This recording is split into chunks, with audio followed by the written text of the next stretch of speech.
हम सभी ने महाभारत का युद्ध टीवी पे देखा हुआ है। एक तरफ कौरव, एक तरफ पांडव थे। पांडव में अर्जुन के साथ भगवान श्री कृष्ण थे। अर्जुन बहुत डरे हुए थे, मैं अपनों को कैसे मार दूं। तब भगवान कृष्ण ने उन्हें उन शब्दों से ताकत दी जिन शब्दों से वो लड़ पड़े और सत्य की जीत हुई। तो अब इसमें योग कहाँ से आया? तो इसमें योग आया जो भगवान कृष्ण ने अर्जुन को बताया, जो भगवत गीता का एक छोटा सा पार्ट भी है। तब भगवान कृष्ण ने कहा, योगस्थ कुरु कर्माणि, यानी कर्म करते रहो, आसक्ति छोड़ दो। और ये कर्म करते समय हमें सही और गलत का पता होना बेहद जरूरी हो जाता है। वैसे ही ग्रंथों में 4 तरह के योग बताए गए हैं, जिसमें कर्म योग बताया है, ज्ञान योग बताया है, भक्ति योग और ध्यान योग। अब कर्म योग क्या है? हम हमारे कर्म को करते रहना है, हमारे कर्म से किसी की हानि ना हो, इस बात का हम ध्यान रखेंगे। और अपने जो कर्म है, हम परिवार में हैं तो हमारे बड़े सदस्यों का ध्यान रखना,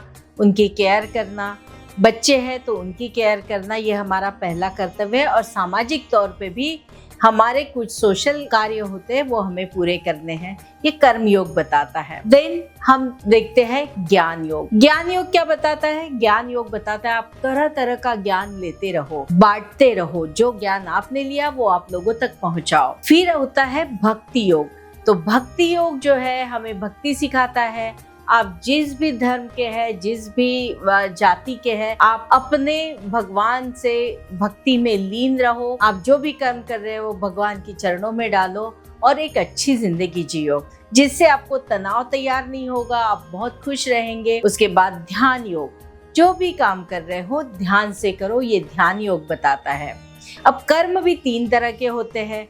हो सकता है आप फाइनेंशियली किसी की हेल्प ना कर सको, तो क्या आप मेंटली किसी की हेल्प नहीं कर सकते? कर सकते हो।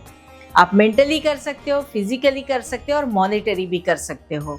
तो जैसे बन पड़े आप किसी की और की मदद करो, उनका लाइफ संवारो और योग के साथ चलते रहो।